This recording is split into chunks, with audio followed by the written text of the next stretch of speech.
सब प्रेम से बोलो। लक्ष्मी नारायण भगवान की जय। राधा कृष्ण भगवान की जय। आप सभी को जय मां कंजक चैनल की तरफ से आषाढ़ कृष्ण पक्ष योगिनी एकादशी की हार्दिक शुभकामनाएं। आज की वीडियो के माध्यम से हम आपके सामने योगिनी एकादशी की व्रत कथा प्रस्तुत करने जा रहे हैं। उम्मीद करती हूँ कथा का पूरा फल लेने के लिए आप कथा को शुरू से लेकर अंत तक जरूर श्रवण करेंगे, क्योंकि कथाओं का पूरा फल हमें कथाओं को संपूर्ण सुनने से ही मिलता है। आधा अधूरा छोड़ने से हम पूरे फल के भागी नहीं बन पाते हैं। तो चलिए आज की इस कथा को हम शुरू करते हैं। ओम नमो भगवते वासुदेवाय नमः। युधिष्ठिर ने पूछा, वसुदेव, आषाढ़ के कृष्ण पक्ष में जो एकादशी होती है उसका क्या नाम है? कृपया उसका वर्णन कीजिए। भगवान श्री कृष्ण बोले, राजन, आषाढ़ के कृष्ण पक्ष की एकादशी का नाम योगिनी है। ये बड़े बड़े पातकों का नाश करने वाली है। संसार सागर में डूबे हुए प्राणियों के लिए ये सनातन नौका के समान है। तीनों लोकों में ये सारभूत व्रत है। अलकापुरी में राजा धीराज कुबेर रहते हैं। वे सदा भगवान शिव की भक्ति में तत्पर रहने वाले हैं। उनके हेमवाली नाम वाला एक यक्ष सेवक था जो पूजा के लिए फूल लाया करता था। हेमाली की पत्नी बड़ी सुंदरी थी। उसका नाम विशालाक्षी था। वे यक्ष कामपाश में आभक्त होकर सदा अपनी पत्नी में आसक्त रहता था। एक दिन की बात है, हेमाली मानसरोवर से फूल लाकर अपने घर में ही ठहर गया और पत्नी के प्रेम का रसवादन करने लगा। अतः कुबेर के भवन में ना जा सका। इधर कुबेर मंदिर में बैठकर शिव का पूजन कर रहे थे। उन्होंने दोपहर तक फूल आने की प्रतीक्षा की। जब पूजा का समय व्यतीत हो गया तो यक्षराज ने कुपित होकर सेवकों से पूछा, यक्षो, दुरात्मा हेमवाली क्यों नहीं आ रहा? इस बात का पता तो लगाओ। यक्षों ने कहा, राजन, वे तो पत्नी की कामना में आसक्त हो अपनी इच्छा के अनुसार घर में ही रमण कर रहा है। उनकी बात सुनकर कुबेर क्रोध में भर गए और तुरंत ही हेमवाली को बुलाया। देर हुई जानकर हेमवाली के नेत्र भय से व्याकुल हो रहे थे। वे आकर कुबेर के सामने खड़ा हुआ। उसे देखकर कुबेर की आंखें क्रोध से लाल हो गई।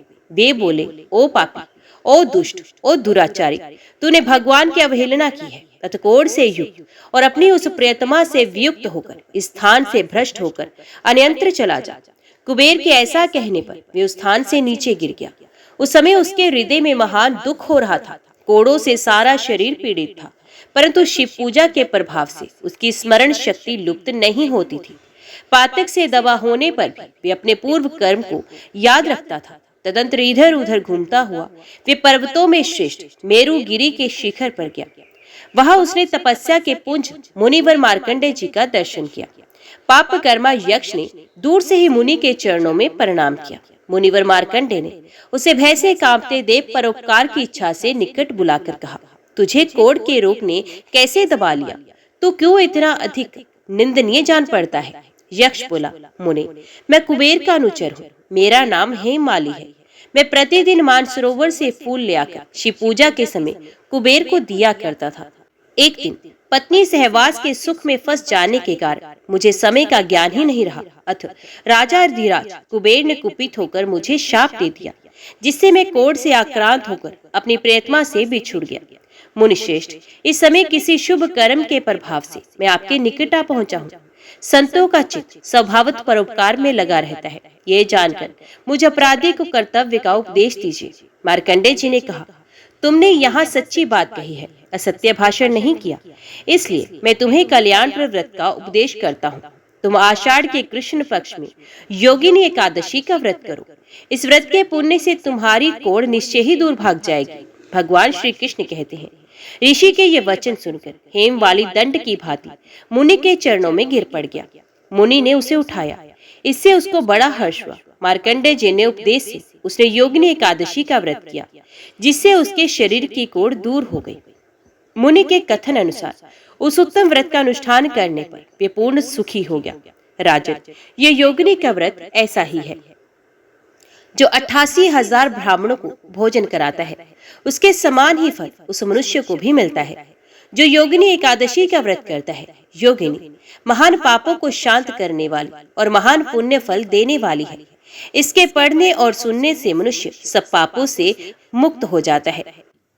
सब प्रेम से बोलो, लक्ष्मी नारायण भगवान की जय, राधा कृष्ण भगवान की जय। आइए अब बड़े ही प्रेम से मन की कामनाओं को पूरी करने वाली कथा को सुनते हैं। ओम नमो भगवते वासुदेवाय नमः। भक्त लाखा जी जाति के गौड़ ब्राह्मण थे।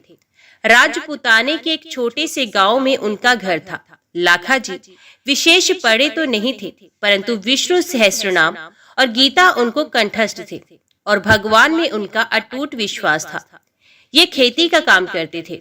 इनकी स्त्री खेमाबाई बड़ी साध्वी और पतिव्रता थी। घर का सारा काम तो करती, खेती के काम में भी पति की पूरी सहायता करती थी और पति की सेवा किए बिना तो उसका नित्य का व्रत ही पूरा नहीं होता था। वे नित्य प्रातः काल स्नान करके पति के दाहिने चरण के अंगूठे को धोकर पीती। लाखा जी को संकोच होता, वे मना भी करते, परंतु खेमाबाई के आग्रह के सामने उनकी कुछ भी न चलती। उनके 2 संतान थी, एक पुत्र और दूसरी कन्या। पुत्र का नाम था देवा और कन्या का गंगाबाई। पुत्र के विवाह की तो जल्दी नहीं थी, परंतु धर्म भीरु ब्राह्मण को कन्या के विवाह की बड़ी चिंता थी। चेष्टा करते करते समीप के ही एक गांव में योग्य वर मिल गया। वर के पिता संतोषी ब्राह्मण थे। संबंध हो गया और समय पर लाखा जी ने बड़े चाव से अपनी कन्या गंगाबाई का विवाह करके उसे ससुराल भेज दिया। इस समय गंगाबाई की उम्र 12 वर्ष की थी। देवा उम्र में बड़ा था, परंतु उसका विवाह कन्या के विवाह के 2 साल पीछे किया गया। बहू घर में आई। बहू का नाम था लक्ष्मी। वे स्वभाव में साक्षात लक्ष्मी ही थी। इस प्रकार लाखा जी सब तरह से सुखी थे। लाखा जी का नियम था रोज सवेरे गीता जी का एक पूरा पाठ करना और रात को सोने से पहले पहले विष्णु सहस्त्रनाम के 50 पाठ कर लेना। उनके मुख से पाठ होता रहता और हाथों से काम। ये नियम जब वे 10 वर्ष के थे तभी पिता ने दिलाया था, जो जीवन भर अखंड रूप से चला। इसी नियम ने उन भगवत विश्वास रूपी परम निधि प्रदान की। सदा दिन एक से नहीं रहते, ना मालूम प्रारब्ध के किस संयोग से कैसे दिन बदल जाते हैं। लाखा जी के जमाता को सांप काट गया और विधि के विधानवश 25 वर्ष की युवावस्था में वे अपनी 22 वर्ष की पत्नी और माता पिता को छोड़कर चल बसा। जब लाखा जी को ये समाचार मिला तब उन्होंने बड़े धीरज के साथ अपनी स्त्री खेमाबाई और पुत्र तथा पुत्रवधू को अपने पास बुलाकर कहा, देखो, संसार की दृष्टि से हम लोगों के लिए ये बड़े ही दुख की बात हुई है। दुख इस बात का इतना नहीं है कि जवाई मर गए। जीवन मरण सब प्रारब्धधीन है, इन्हें कोई टाल नहीं सकता। दुख तो इस बात का है कि गंगाबाई का जीवन दुख रूप हो गया। यदि हम लोग अपने व्यवहार बर्ताव से गंगाबाई का दुख मिटा सके तो हमारा सारा दुख दूर हो जाए। उसके दुख दूर होने का उपाय ये है कि हम यहाँ ले आए। हम लोग स्वयं विषय भोगों का त्याग करके उसे श्री भगवान की सेवा में लगाने का प्रयत्न करें। भोगों की प्राप्ति से दुखों का नाश नहीं होता, न भोगों के नाश में ही वस्तु दुख है। दुख के कारण तो हमारे मन के मनोरथ हैं।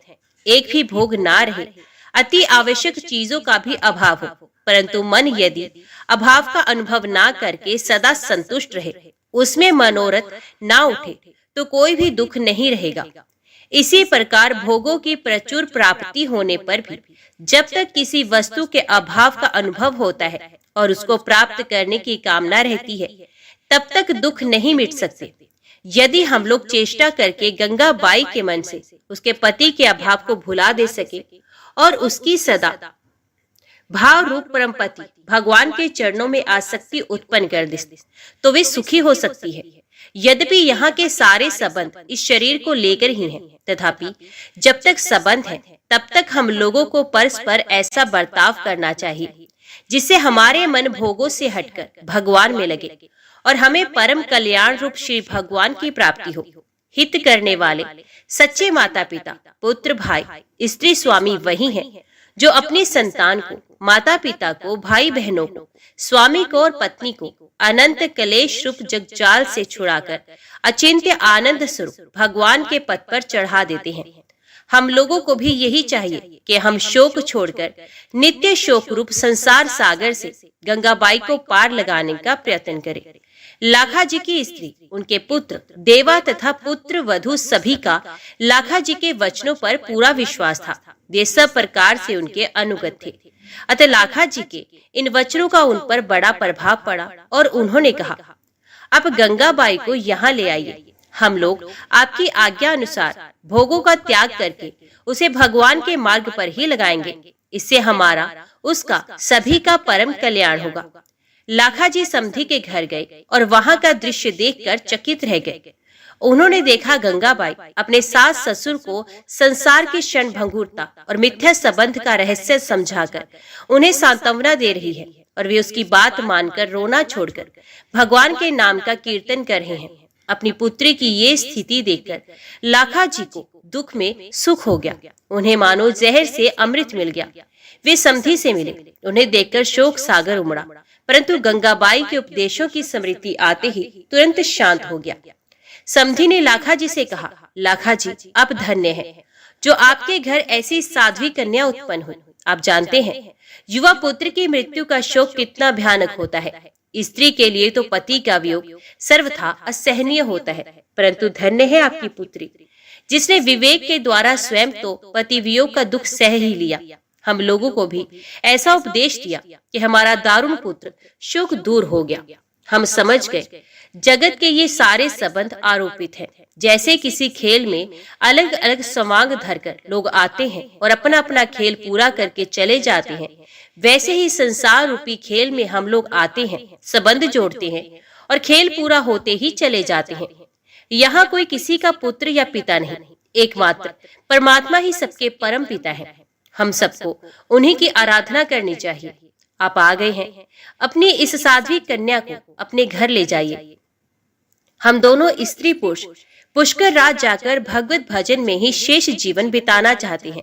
आपकी पुत्री हमारे साथ जाने का आग्रह करती है, परंतु हमारे मन में भगवान ऐसी ही प्रेरणा करते हैं कि वे आपके ही पास रहे। हाँ, इतना हम जरूर चाहते हैं कि ये अपनी सद्भावना से हमारा सदा कल्याण करती रहे। आप जाइए। हम लोग बड़े ही कृतज्ञ हैं क्योंकि आपकी पुत्री ने ही हमारी आंखें खोली हैं और हमें वैराग्य विवेक का परम धन देकर भगवान की अवचारिणी भक्ति प्रदान की है। लाखा जी समधी के वचन सुनकर अचरज में डूब गए और उन्हें अपना विवेक वैराग्य इनके सामने फीका जान पड़ा। वे जमाता की मृत्यु के शोक को भूल गए और अपनी पुत्री तथा समधी समधन को जैसी स्थिति प्राप्त कराना चाहते थे उससे भी कहीं अधिक उनकी ऊंची स्थिति देखकर उन्हें बड़ा आनंद हुआ। उन्होंने समधी समधन को हर्ष के साथ पुष्कर राज भेज दिया। उनके निर्वाह के लिए घर में जो कुछ भी था सब बेचकर नकद रुपए उन्हें दे दिए और गंगाबाई को साथ लेकर घर की ओर प्रस्थान किया। गंगाबाई को प्रसन्नचित देख लाखा जी ने पूछा, बेटी, तेरी ऐसी अनोखी हालत देखकर मैं अचरज में डूब रहा हूँ। मैं तरह तरह के विचार करता आया था कि तुझे कैसे समझाकर धीरज बंधाऊंगा, परंतु तेरी स्थिति देखकर तो मैं चकित हो गया। बता बेटी, तुझे ऐसा ज्ञान कहाँ से और कैसे प्राप्त हुआ? गंगाबाई ने कहा, पिताजी, ये सारा आपकी भक्ति तथा भजन का प्रताप है। आप जो रोज पूरी गीता और विष्णु सहस्त्रनाम के 50 पाठ करते हैं, उन्हीं के प्रताप से भगवान ने मुझको विश्वास प्रदान किया और अपनी कृपा के दर्शन कराए। आपकी कृपा से भैया और मैं, हम दोनों ने विष्णु सहस्त्रनाम कंठस्थ कर लिया था। यहाँ आकर मैं जहाँ तक मुझसे बनता निरंतर मन ही मन विष्णु सहस्त्रनाम के पाठ किया करती। आपके जमाता की मृत्यु के 3 दिन पहले भगवान ने मुझको स्वप्न में दर्शन देकर कहा, बेटी, तेरे पति की आयु पूरी हो चुकी है, वे मेरा भक्त है। तेरे साथ कोई पूर्व संबंध का संयोग शेष था, इसी से उसने जन्म लिया था। अब इसे 3 दिन बाद सांप डसेगा। उस समय तू इसे मेरा सहस्त्रनाम और गीता सुनाती रहना। ऐसा करने से इसका कल्याण हो जाएगा और ये मेरे धाम को प्राप्त होगा। मैं तुझे वरदान देता हूँ, तुझे शोक नहीं होगा, तुझे सच्चा वैराग्य और ज्ञान प्राप्त होगा। तेरे उपदेश से तेरे सास ससुर भी कल्याण पथ के पथिक होकर अंत में मुझको प्राप्त करेंगे और तू जीवन भर मेरी भक्ति करती हुई अपने माता पिता तथा भाई भौजाई के सहित मेरे परम धाम को प्राप्त होगी। पिताजी इतना कहकर भगवान अंतर्ध्यान हो गए और मैं जाग पड़ी। मानो उसी समय से मुझे ज्ञान का प्रकाश मिल गया। मैं सारे शोक मोह से छूटकर पति के कल्याण में लग गई। मैंने व्रत धारण किया और रातों जागकर पति देवता को गीता और सहस्त्र नाम सुनाती रही। तीसरे दिन पति देव स्नान करके तुलसी जी को जल दे रहे थे। मैं उनके पास खड़ी सहस्त्र नाम का पाठ कर ही रही थी। वे भी श्री भगवान का नाम ले रहे थे। इसी समय अचानक एक काल सर्प ने आकर उनके पैर को डस लिया और देखते ही देखते ब्रह्मांड फटकर उनके प्राण पखेर उड़ गए। अंतिम श्वास में मैंने सुना उनके मुख से हे नारायण नाम निकला और उनके कान में विष्णु सहस्त्र नाम के नामों ने प्रवेश किया। उनकी आंखें खुल गई। मैंने देखा श्री भगवान चतुर्भुज रूप में उनकी आंखों के सामने विराजित हैं। इतने में ही जोर की ध्वनि हुई और उनका कपाल फट गया। पिताजी, पतिदेव की इस मृत्यु ने मेरे मन में भगवत विश्वास का समुद्र लहरा दिया। अब मैं तो उसी में डूब रही हूँ। आप मेरी सहायता कीजिए जिससे मैं सदा इसी में डूबी रहूं। आप लोग मेरा साथ तो देंगे ही। लाखा जी पुण्य में गंगा की पुण्यपूर्ण वाणी सुनकर गदगद हो गए। उनकी आंखों से आनंद के आंसू बह चले। पिता पुत्री घर आए और माता और भाई भौजाई से मिलकर गंगाबाई ने उल्टी उन्हें सांत्वना दी। लाखा जी और खेमाबाई तो उसे दिन से विरक्त होकर समस्त दिन रात भगवत भजन में ही बिताने लगे। घर की सारी संभाल गंगा माई करने लगी। भाई भौजाई प्रत्येक काम उसकी आज्ञा लेकर करते। वे घर की मालकिन थी और थी भाई भौजाई को प्रामर्थ पथ में राह दिखाकर विघ्नों से बचाकर ले जाने वाली चतुर पथ प्रदर्शिका। भाई देवाजी और भाभी लक्ष्मी दोनों गंगाबाई की आज्ञा के अनुसार माता पिता की सेवा करते, गंगाबाई की सेवा करते और सब समय भगवान का स्मरण करते हुए भगवत सेवा के भाव से ही घर का सारा काम करते। उन्होंने भोगों का त्याग कर दिया था और वे पूर्ण रूप से सादा सीधा संयम पूर्ण जीवन बिताते थे। उनका घर संतों का पावन आश्रम बन गया था। देवी संपदा के गुण सब में स्वाभाविक सिद्ध हो जाते हैं। घर में दोनों समय भगवान बालकृष्ण की पूजा होती थी और उन्हें भोग लगाकर सब लोग प्रसाद पाते थे। इस प्रकार सबका जीवन पवित्र हो गया। लगभग 25 वर्ष बाद लाखा जी और खेमाबाई ने एक ही दिन श्री भगवान का नाम जपते हुए भगवान की मूर्ति के सामने ही शरीर त्याग दिया। देवाजी ने उनका शास्त्रोक्त रीति से अंत्येष्टि संस्कार तथा श्राद्ध किया। पुत्र वधु और कन्या ने उनके लिए 3000 विष्णु सहस्रनाम के पाठ किए। माता पिता की मृत्यु के बाद बहन भाई भौजाई तीनों भगवान के भजन में लगे। भाई भौजाई के विशेष अनुरोध करने पर एक दिन गंगाबाई ने भगवान से प्रकट होकर दर्शन देने की प्रार्थना की। भगवान ने प्रार्थना सुनी और प्रत्यक्ष प्रकट होकर तीनों भक्तों को अपने दिव्य रूप के दर्शन कराए। वे तीनों भगवान के प्रत्यक्ष दर्शन पाकर कृतार्थ हो गए और भगवत सेवा में ही अपना शेष जीवन व्यतीत करने लगे और अंत में भगवान के परम धाम को चले गए। तो बोलो लक्ष्मी नारायण भगवान की जय, राधा कृष्ण भगवान की जय। श्री तिरुपति बालाजी के रूप की कथा को सुनने से अनंत फल और माँ लक्ष्मी की कृपा मिलती है। तो आइए भगवान श्री तिरुपति बालाजी की कथा को बड़ी ही श्रद्धा से और प्रसन्नचित्त मन से सुनते हैं। इस कथा को पूरा सुनिए। बोलिए श्री लक्ष्मी नारायण भगवान की जय। तिरुपति बालाजी मंदिर भारत का एक प्रसिद्ध मंदिर है और इस मंदिर में भगवान श्री विष्णु जी के एक अवतार स्वामी वेंकटेश्वर जी की विराजमान मूर्त है। इसी वजह से मंदिर को प्रसिद्धि रूप से स्वामी वेंकटेश्वर मंदिर के नाम से भी जाना जाता है। भगवान वेंकटेश्वर को विष्णु जी का एकमात्र उस रूप से जाना जाता है जिन्होंने कलयुग के कष्टों से लोगों को बचाने के लिए अवतार लिया है। एक बार समस्त देवताओं ने मिलकर एक यज्ञ करने का निश्चय किया। यज्ञ की तैयारी पूर्ण हो गई। तभी वेद ने एक प्रश्न किया तो एक व्यवहारिक समस्या आ खड़ी हुई। ऋषि मुनियों द्वारा किए जाने वाले यज्ञ की हवि तो देवगण ग्रहण करते थे, लेकिन देवों द्वारा किए गए यज्ञ की पहली आहुति किसको होगी, यानी सर्वश्रेष्ठ देव का निर्धारण जरूरी था, जो फिर अन्य सभी देवों को यज्ञ भाग प्रदान करे। ब्रह्मा विष्णु महेश परमात्मा थे। इनमें से श्रेष्ठ कौन है, इसका निर्णय आखिर हो तो कैसे हो। भृगु जी ने इसका दायित्व संभाला। वे देवों की परीक्षा लेने चले।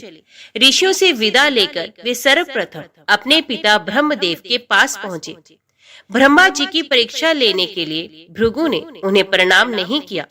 इससे ब्रह्मा जी अत्यंत कुपित हुए और उन्हें शिष्टता सिखाने का प्रयत्न किया। भृगु को गर्व था कि वे तो परीक्षित हैं, परीक्षा लेने आए हैं। पिता पुत्र का आज क्या रिश्ता। भृगु ने ब्रह्मदेव से अशिष्ट कर दी। ब्रह्मा जी का क्रोध और बढ़ गया और अपने कमंडल लेकर पुत्र को मारने भागे। भृगु मुनि किसी तरह वहां से जान बचाकर भाग चले आए। इसके बाद वे भगवान शिव के लोक कैलाश गए। भृगु ने फिर से धृष्टता की, बिना कोई सूचना का शिष्टाचार दिखाए या शिवगणों से आज्ञा लिए सीधे वे वहां पहुंच गए जहां शिव जी माता पार्वती के साथ विश्राम कर रहे थे। आए तो आए, साथ ही अशिष्ट का आचरण भी किया। शिव जी शांत रहे, पर भृगु न समझे। शिव जी को क्रोध आया तो उन्होंने अपना त्रिशूल उठाया। भृगु वहां से भी भागे। अंत में भगवान विष्णु के पास क्षीर सागर पहुंचे। श्री हरि के श्रेयस पर लेटे निद्रा में थे और देवी लक्ष्मी उनके चरण दबा रही थी। महर्षि भृगु 2 स्थानों से अपमानित करके भगाए गए थे। उनका मन बहुत दुखी था। विष्णु जी को सोता देख उन्हें ना जाने क्या हुआ और उन्होंने विष्णु जी को जगाने के लिए उनकी छाती पर एक लात जमा दी।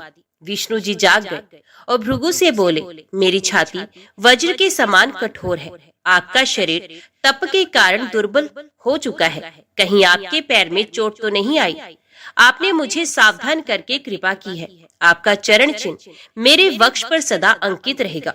भृगु को बड़ा आश्चर्य हुआ। उन्होंने तब भगवान की परीक्षा लेने के लिए यह अपराध किया था, परंतु भगवान तो दंड देने के बदले मुस्कुरा रहे थे। उन्होंने निश्चय किया कि श्री हरि सी विनम्रता किसी में नहीं।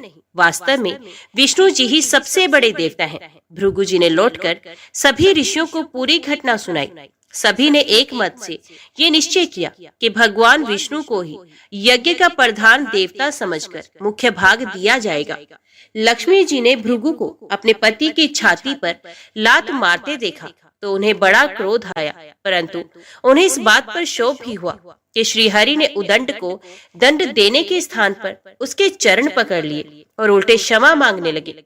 क्रोध से तमतमाई महालक्ष्मी को लगा कि वे जिस पति को संसार का सबसे शक्तिशाली समझती है वे तो निर्बल है। ये धर्म की रक्षा करने के लिए अधर्म एवं दुष्टों का नाश कैसे करते होंगे। महालक्ष्मी ग्लानि से भर गई और मन श्री हरि से उचट गया। उन्होंने श्री हरि और वैकुंठ लोक दोनों के त्याग का निश्चय कर लिया। स्त्री का स्वाभिमान उसके स्वामी के साथ बंधा होता है। उनके समक्ष कोई स्वामी पर प्रहार कर गया और स्वामी ने प्रतिकार भी नहीं किया। ये बात मन में कोत रही थी। स्थानवास के योग्य नहीं, पर त्याग कैसे करे? श्री हरि से ओझल होकर रहना कैसे होगा? ये उचित समय की प्रतीक्षा करने लगी। भगवान श्री हरि ने हिरण्याक्ष को मारने के लिए वराह अवतार लिया और दुष्टों का संहार करने लगे। महालक्ष्मी के लिए ये समय उचित लगा। उन्होंने वैकुंठ का त्याग कर दिया और पृथ्वी पर एक वन में जाकर तपस्या करने लगे। श्री हरि और वैकुंठ का त्याग कर महालक्ष्मी पृथ्वी पर एक वन में तपस्या करने लगे। तप करते करते उन्होंने अपना शरीर छोड़ दिया। विष्णु जी वराह अवतार का अपना कार्य पूर्ण कर वैकुंठ धाम लौटे तो महालक्ष्मी नहीं मिली। वे उन्हें खोजने लगे। श्री हरि ने उन्हें तीनों लोकों में खोजा, किंतु तप करके माता लक्ष्मी ने भ्रमित करने की अनुपम शक्ति प्राप्त कर ली थी। उसी शक्ति से उन्होंने श्री हरि को भ्रमित रखा। आखिर श्री हरि को पता लग ही गया, लेकिन तब तक वे शरीर छोड़ चुकी थी। दिव्य दृष्टि से उन्होंने देखा कि लक्ष्मी जी ने चोल राज के घर में जन्म लिया है। श्री हरि ने सोचा कि उनकी पत्नी ने उनका त्याग सामर्थ्यहीन समझने के भ्रम में किया, इसलिए वे उन्हें पुनः प्राप्त करने के लिए अलौकिक शक्तियों का प्रयोग नहीं करेंगे। महालक्ष्मी ने मानव रूप धरा है तो अपने प्रिय पत्नी को प्राप्त करने के लिए वे भी साधारण मानवों के समान व्यवहार करेंगे और महालक्ष्मी जी का हृदय और विश्वास जीतेंगे।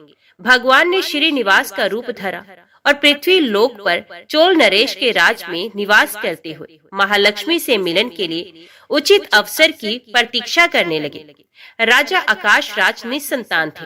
उन्होंने सुखदेव जी की आज्ञा से संतान प्राप्ति का यज्ञ किया। यज्ञ के बाद यज्ञशाला में राजा को हल जोतने को कहा गया। राजा ने हल जोता तो हल का फल किसी वस्तु से टकराया। राजा ने उस स्थान को खोदा तो एक पेटी के अंदर सहस्त्र दल कमल पर एक कन्या विराज रही थी। वे साक्षात महालक्ष्मी थी। राजा के मन की मुराद पूरी हो गई, क्योंकि कन्या कमल के फूल में पीली थी, इसलिए उनका नाम रखा गया पद्मावती। पद्मावती नाम के अनुरूप ही रूपवती और गुणवती भी थी। साक्षात लक्ष्मी जी का अवतार पद्मावती विवाह के योग्य हुई। एक दिन वे बाग में फूल चुन रही थी। उस वन में बालाजी यानी के श्रीनिवास जी आखेट के लिए आए थे। उन्होंने देखा कि एक हाथी एक युवती के पीछे पड़ा है और डरा रहा है। राजकुमारी से सेवक भाग खड़े हुए। श्रीनिवास जी ने तीर चलाकर हाथी को रोका और पद्मावती की रक्षा की। श्रीनिवास और पद्मावती ने एक दूसरे को देखा और एक दूसरे पर मोहित हो गए। दोनों के मन में परस्पर अनुराग पैदा हुआ, लेकिन दोनों बिना कुछ कहे अपने अपने घर लौट गए। श्रीनिवास जी घर तो लौट आए, लेकिन मन पद्मावती में ही बस गया। ये पद्मावती का पता लगाने के लिए उपाय सोचने लगे। उन्होंने ज्योतिषी का रूप धरा और भविष्य बांचने के बहाने पद्मावती को ढूंढने निकले।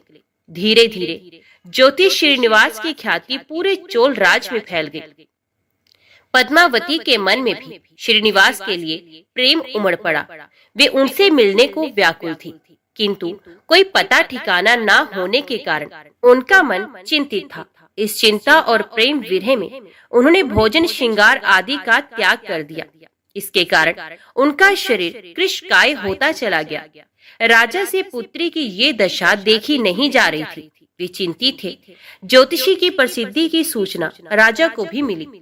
राजा ने ज्योतिषी श्रीनिवास को बुलाया और सारी बात बताकर अपनी कन्या की दशा का कारण बताने को कहा। श्रीनिवास राजकुमारी का हाल समझने पहुंचे तो पद्मावती को देखकर प्रसन्न हो गए। उनका उपक्रम सफल हो गया था। उन्होंने पद्मावती का हाथ अपने हाथ में लिया और कुछ देर तक पढ़ने का स्वांग करने के बाद वो बोले, महाराज, आपकी पुत्री प्रेम के विरह में जल रही है। आप इनका शीघ्र विवाह कर दें तो स्वस्थ हो जाएंगे। पद्मावती ने अब श्रीनिवास की ओर देखा। देखते ही पहचान गई। उनके मुख पर प्रसन्नता के भाव आए और वे हंसी। काफी दिनों बाद पुत्री को प्रसन्न देख राजा को लगा कि ज्योतिषी का अनुमान बिल्कुल सही है। राजा ने श्रीनिवास जी से पूछा, हे ज्योतिषी महाराज, यदि आपको ये पता है कि मेरी पुत्री प्रेम के विरह में पीड़ित है, तो आपको ये भी सोचना होगी कि मेरी पुत्री को किससे प्रेम है। उसका विवाह करने को मैं तैयार हूँ। आप उसका परिचय दें। श्रीनिवास जी ने कहा, आपकी पुत्री एक दिन वन में फूल चुनने गई थी। एक हाथी ने उन पर हमला किया तो आपके सैनिक और दासियां भाग खड़ी हुई। राजकुमारी के प्राण एक धनुर्धर ने बचाए थे। राजा ने कहा, हाँ, मेरे सैनिकों ने बताया था कि एक दिन ऐसी घटना हुई थी। एक वीर पुरुष ने उसके प्राण बचाए थे, लेकिन मेरी पुत्री के प्रेम से उस घटना का क्या तात्पर्य। श्रीनिवास जी ने कहा, आपकी पुत्री को अपनी जान बचाने वाले उसी युवक से प्रेम है। राजा के पूछने पर श्रीनिवास ने कहा, वे कोई साधारण युवक नहीं है, बल्कि शंख चक्रधारी स्वयं भगवान विष्णु है। इस समय वैकुंठ को छोड़कर मानव रूप में श्रीनिवास के नाम से पृथ्वी पर वास कर रहे हैं। आप अपनी पुत्री का विवाह उनसे करें। मैं इसकी सारी व्यवस्था करा दूंगा। ये बात सुनकर राजा प्रसन्न हो गए।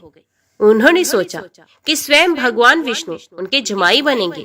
श्रीनिवास और पद्मावती जी का विवाह तय हो गया। श्रीनिवास रूप में श्री हरि ने सुखदेव के माध्यम से समस्त देवी देवताओं को अपने विवाह की सूचना भिजवा दी। सुखदेव की सूचना से सभी देवी देवता अत्यंत प्रसन्न हुए। देवी देवता श्रीनिवास जी से मिलने और बधाई देने पृथ्वी पर पहुंचे, परंतु श्रीनिवास जी को खुशी के बीच एक चिंता भी होने लगी। देवताओं ने पूछा, भगवान, संसार की चिंता हरने वाले आप इस उत्सव के मौके पर इतने चिंतित क्यों हैं? तब श्रीनिवास जी ने कहा, चिंता की बात है धन का अभाव। महालक्ष्मी ने मुझे त्याग दिया है, इस कारण धनहीन हो चुका हूँ। स्वयं महालक्ष्मी ने तब से शरीर त्याग मानव रूप लिया और पिछली समृद्धि को गुप्त कर लिया है। इसी कारण उन्हें ये सूचना नहीं कि वे महालक्ष्मी का ही स्वरूप है। वे तो स्वयं को राजकुमारी पद्मावती ही मानती हैं।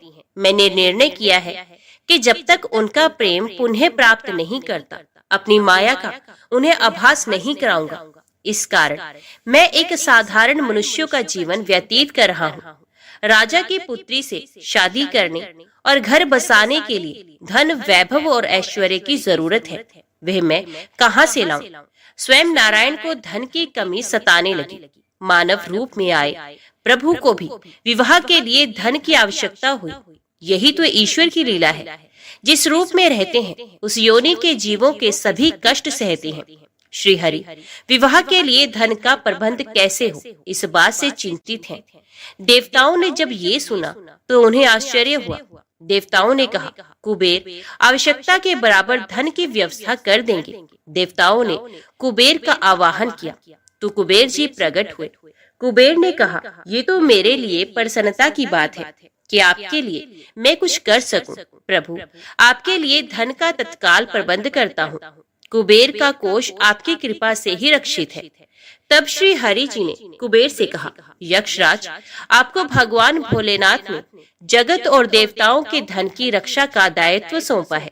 उसमें से धन मैं अपनी आवश्यकता के हिसाब से ही लूंगा, लेकिन मेरी एक शर्त है। सुनकर ये सभी देवता आश्चर्य में पड़ गए। श्री हरि ने कहा, ब्रह्मा जी और शिव जी साक्षी रहेंगे।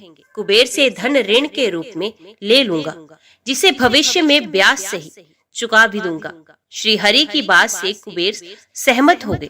सभी देवता विस्मय में एक दूसरे को देखने लगे। कुबेर बोले, भगवान, मुझसे कोई अपराध हुआ तो उसके लिए क्षमा करें, पर ऐसी बात ना कहें। आपकी कृपा से विहीन होकर मेरा सारा कोष नष्ट हो जाएगा। हरि ने कुबेर को निश्चिंत करते हुए कहा, आपसे कोई अपराध नहीं हुआ है। मैं मानव की कठिनाई का अनुभव करना चाहता हूँ। मानव रूप में उन कठिनाइयों का सामना करूंगा जो मानव को आती हैं।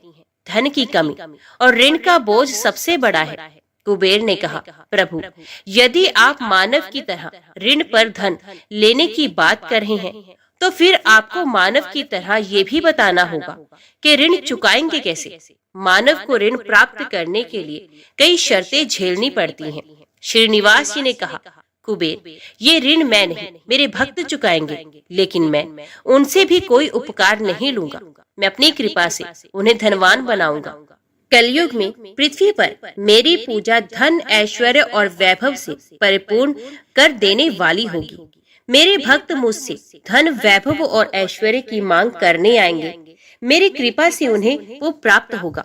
बदले में भक्तों से मैं दान प्राप्त करूंगा जो चढ़ावे के रूप में होगा। मैं इस तरह आपका ऋण चुकाता रहूंगा। कुबेर जी ने कहा, भगवान, कलयुग में मानव जाति धन के विषय में बहुत विश्वास के योग नहीं रहेगी। उन पर आवश्यकता से अधिक विश्वास करना क्या उचित होगा? तब श्रीनिवास जी बोले, शरीर त्यागने के बाद तिरुपति के तिरुमला पर्वत पर बालाजी के नाम से लोग मेरी पूजा करेंगे। मेरे भक्तों की अटूट श्रद्धा होगी। वे मेरे आशीर्वाद से प्राप्त धन में मेरा हिस्सा रखेंगे। इस रिश्ते में ना कोई दाता है, ना कोई याचक है।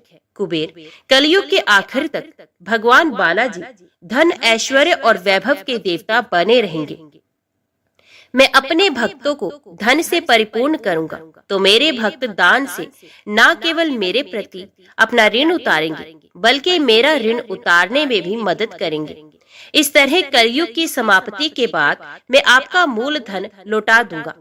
कुबेर जी ने श्रीहरि द्वारा भक्त और भगवान के बीच एक ऐसे रिश्ते की बात सुनकर उन्हें प्रणाम किया और धन का प्रबंध कर दिया। भगवान श्रीनिवास जी और कुबेर जी के बीच हुए समझौते के साक्षी स्वयं ब्रह्मा और भगवान शिव थे। दोनों वृक्ष रूप में साक्षी बन गए। आज भी पुष्करणी के किनारे ब्रह्मा और शिव बरगद के पेड़ के रूप में साक्षी बनकर खड़े हैं। ऐसा कहा जाता है कि निर्माण कार्य के लिए स्थान बनाने के लिए इन दोनों पेड़ों को जब काटा जाने लगा तो इनमें से खून की धारा फूट पड़ी थी। पेड़ काटना बंद करके उसकी देवता की तरह पूजा होने लगी। श्रीनिवास जी और पद्मावती जी की शादी पूरी धूमधाम से हुई, जिसमें सभी देवगण पधारे।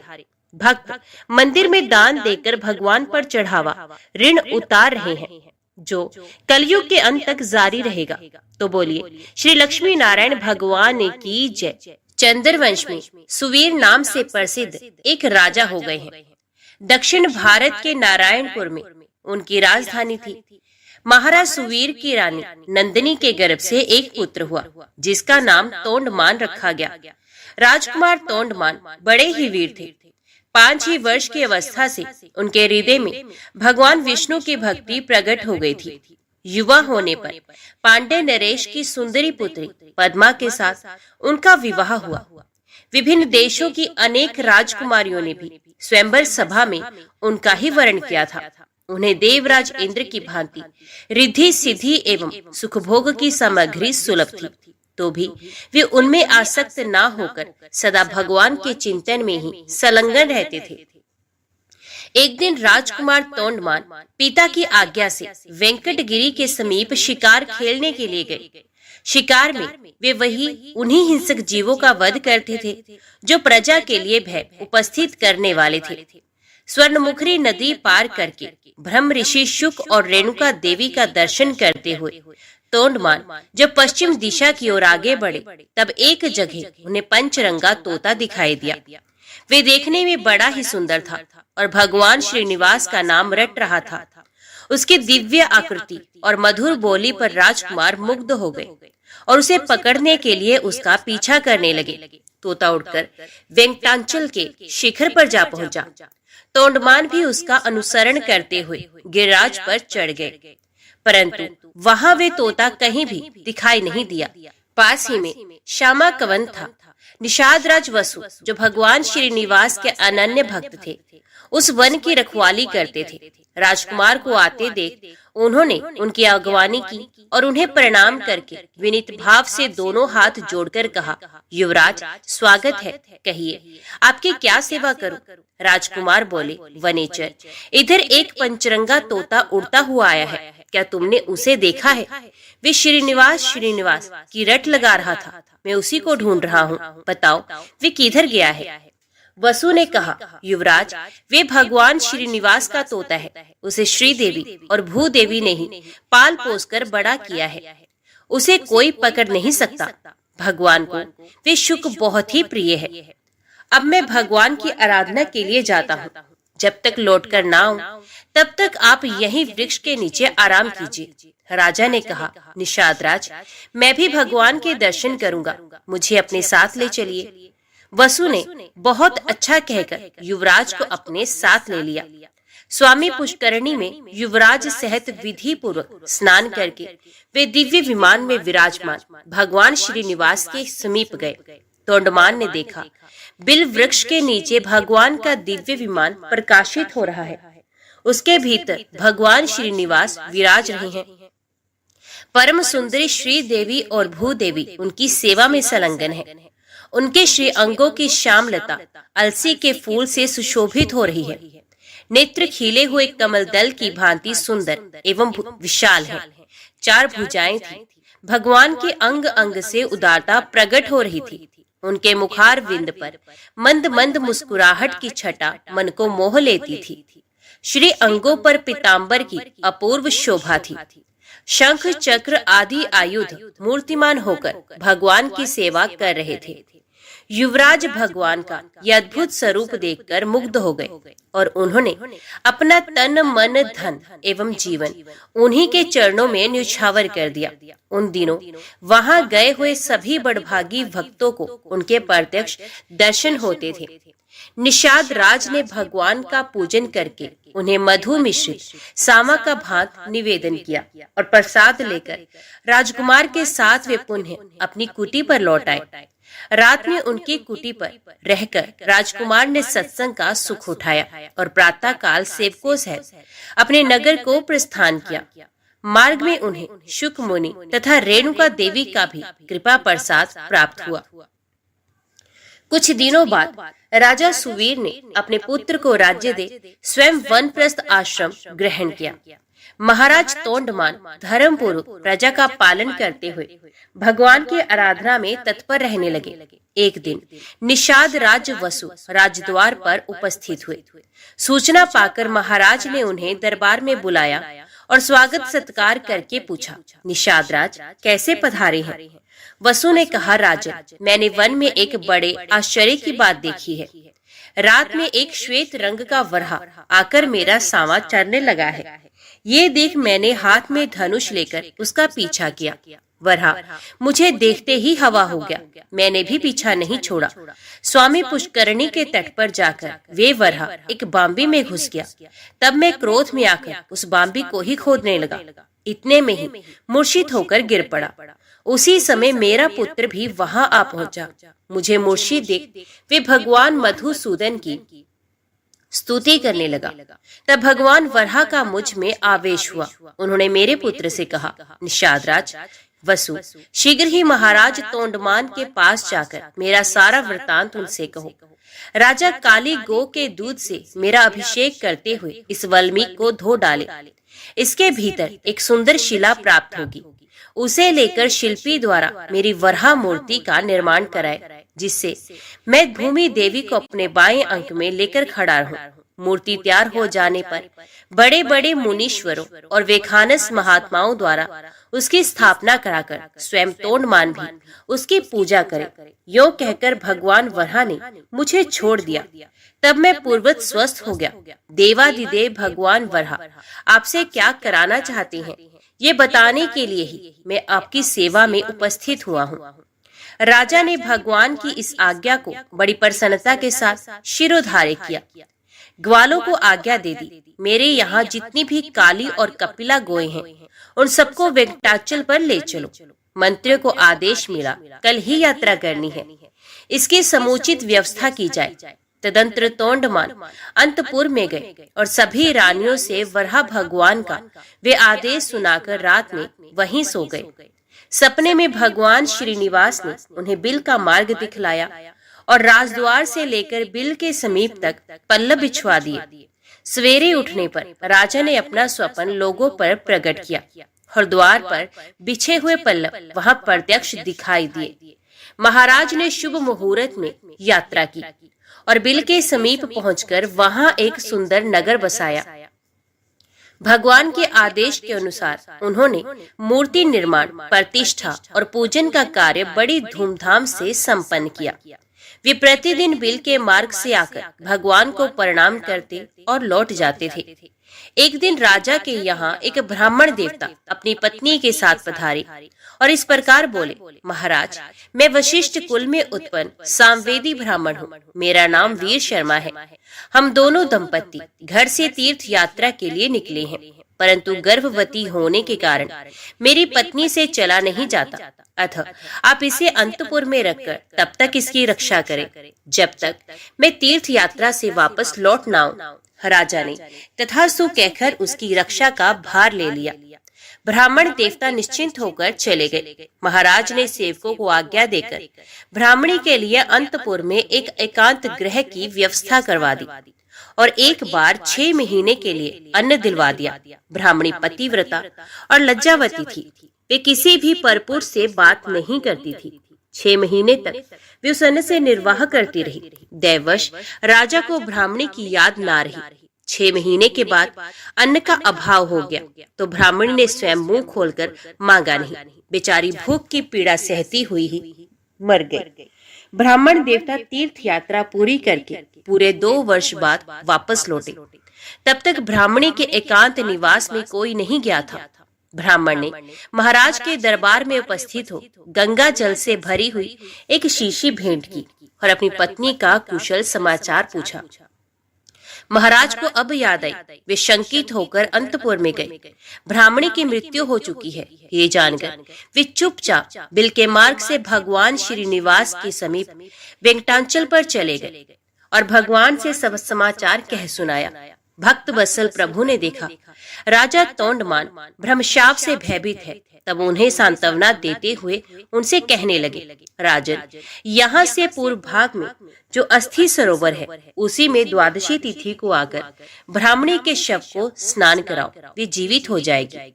भगवान श्रीनिवास का ये वचन सुनकर राजा अपने नगर में आए।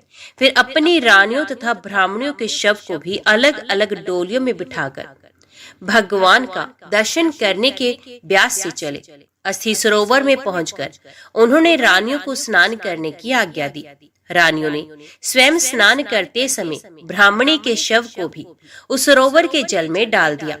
भगवान की कृपा से वे जी उठी, उसके सभी अंग पूर्ववत हो गए। तत्पश्चात ब्राह्मणी रानियों के साथ सरोवर से बाहर आई और तीर्थ यात्रा से लौटे हुए अपने पूज्य पति से प्रसन्नता पूर्वक मिली। राजा ने बहुत धन देकर ब्राह्मण दंपत्ति को आदर पूर्वक विदा किया। ब्राह्मण ने अपनी स्त्री का समाचार और भगवान वेंकटेश्वर का अद्भुत प्रभाव सुना। वे राजा को आशीर्वाद देकर प्रसन्नता पूर्वक अपने देश को लौट गए। एक दिन महाराज ने एक भगवत भक्त कुम्हार दंपत्ति के परम धाम आगमन की अद्भुत घटना अपनी आंखों से देखी। फिर तो उनका मन इस संसार के सुख भोग से सर्वथा विरक्त हो गया। उन्होंने अपने पुत्र श्रीनिवास को राज्य देकर स्वयं वेंकटाचल पर बड़ी भारी तपस्या की। भगवान ने प्रत्यक्ष दर्शन दिया और कहा, राजन वर मांगो। राजा ने भगवान के नित्य धाम में रहकर उनकी सेवा का सौभाग्य मांगा। भगवान ने एवं वस्तु कहकर भक्त को अनुग्रहित किया। राजा ने प्रभु के चरणों में साष्टांग प्रणाम करके इस नश्वर देह को त्याग दिया और विष्णु सारूप्य प्राप्त करके दिव्य विमान पर जा बैठे। उस समय देवता और गंधर्व आकाश से फूलों की वृष्टि करते हुए उनके सौभाग्य की भूरी भूरी प्रशंसा करने लगे। इस प्रकार राजा तोंडमान ने अपनी अनन्य भक्ति के प्रभाव से भक्त वत्सल श्रीहरि का जरा मृत्यु रहित पुनरावृत्ति शून्य वैकुंठ धाम प्राप्त किया। तो बोलो लक्ष्मी नारायण भगवान की जय। जय श्री राधे कृष्ण। ओम नमो भगवते वासुदेवाय नमः। आज की वीडियो में इतना ही। उम्मीद करती हूँ वीडियो आपको पसंद आई होगी। वीडियो पसंद आई हो तो वीडियो को लाइक और चैनल को सब्सक्राइब जरूर कीजिएगा। जय श्री हरि लिखकर कमेंट बॉक्स में अपनी हाजिरी और अपने सुझाव देना ना भूलेगा। तो मिलते हैं अगली कथा अगली वीडियो के साथ। तब तक के लिए देखते व सुनते रहिए। जय मां कंजक, जय माता दी।